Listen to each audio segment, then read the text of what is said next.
23 ইয়ার্সের একটা পেশেন্ট, সে তার জ্বর এবং শ্বাসকষ্ট, সে গেল ফার্মাসিওয়ালার কাছে। তো ফার্মাসিওয়ালা তার জন্য ট্রিটমেন্ট দিল কি প্যারাসিটামল আর একটা সেফিক্সিন, হ্যাঁ। তো তাও তার জ্বর এবং শ্বাসকষ্ট কমলো না। দেন কিছুদিন পর 4 দিন পর দেখা গেল যে ওই পেশেন্টটার তার কথাবার্তা জড়িয়ে আসতেছে এবং ডান সাইডটা কিছুটা দুর্বল, উইকনেস ফিল করতেছে।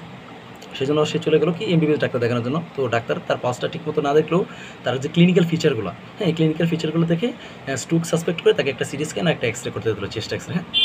তো সিটি স্ক্যানে ইসকেমিয়া দেখার পর ডাক্তার কী করলো, ইসকেমিক স্ট্রোকের ট্রিটমেন্ট দেওয়া শুরু করলো। তারপর যখন চেস্ট এক্সরেতে কনসিডারেশন দেখলো, তখন সেই কনসিডারেশনের ট্রিটমেন্ট শুরু করলো, হ্যাঁ। বাট ওই যে পালসটা দেখে নেই, এই কারণে আমরা জানি কি হার্টের, হ্যাঁ, হার্টের যে প্রত্যেকটা পার্টের একটা অটোমেটিক একটা ক্যাপাসিটি আছে ইম্পালস জেনারেট করার। তেমনি হার্টের মধ্যে যেই আর্টারি বা ভেনগুলো ড্রেন করে ভেসেলগুলো, ওই ভেসেলগুলোর একটা অটোমেটিক ক্যারেক্টার আছে, হ্যাঁ।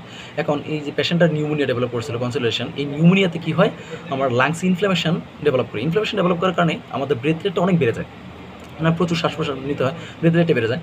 এখন যেহেতু আমার পালমোনারি ভেনগুলো লেফট অ্যাট্রিয়ামে ড্রেন করে, হ্যাঁ, তাহলে পালমোনারি যে ভেনগুলো, ওই ভেনগুলোতেও মানে ইনফ্লামেশন হয়। ইনফ্লামেশন হওয়ার কারণে যেহেতু নিউমোনিয়াতে ইনফ্লামেশন হয়, পালমোনারি ভেনগুলোতে ইনফ্লামেশনের কারণে সেটা ইম্পালস ফায়ার করতে থাকে অনেক বেশি বেশি, হ্যাঁ। যার কারণে আমার অ্যাট্রিয়াল যে রেটটা, অ্যাট্রিয়াল রেটটা প্রায় 400-র বেশি হয়ে যায়। অ্যাট্রিয়াল ফিব্রিলেশন ডেভেলপ করে, হ্যাঁ, অ্যাট্রিয়াল ফিব্রিলেশন ডেভেলপ করে। যার কারণে এই মানে আমার যে অ্যাট্রিয়ামে কন্ট্রাক্ট করার, ব্লাড যে কন্ট্রাকশন করে, হ্যাঁ, অ্যাট্রিয়ামে ব্লাড কন্ট্রাকশন করার আগেই আমার আবার পালমোনারি ভেইন দিয়ে ব্লাড আসতেছে। মানে কারণ যেহেতু আমার এই নিউমোনিয়াতে ইনফ্লামেশনের কারণে আমাদের ইম্পালস মানে যে ব্রেথ রেটটা বেড়ে যাচ্ছে, প্রচুর পরিমাণে ব্রেথ রেটটা বেড়ে যাচ্ছে। যার কারণে আমার অ্যাট্রিয়াম ব্লাডগুলোকে পাঠানোর আগেই সেটা আবার পাঠিয়ে দিতেছে, মানে আমার পালমোনারি ভেইন এত বেশি ইম্পালস ফায়ার করতেছে, যার কারণে আমার লেফট অ্যাট্রিয়ামে ব্লাডটা পুল হয়ে থাকে, পুল হয়ে সেখানে কোয়াগুলেশন ফর্মেশন করে, সেখান থেকে সেটা যখন লেফট ভেন্ট্রিকলে যায়, ভেন্ট্রিকল থেকে অ্যাওর্টার মাধ্যমে যখন বিসিএস ব্রাকিওসেফালিক ধমনী বা brachiocephalic artery, common carotid artery এবং সাবক্লেভিয়ান আর্টারি, এমনি কমন ক্যারোটিড আর্টারির মাধ্যমে আমার ব্রেনে গিয়ে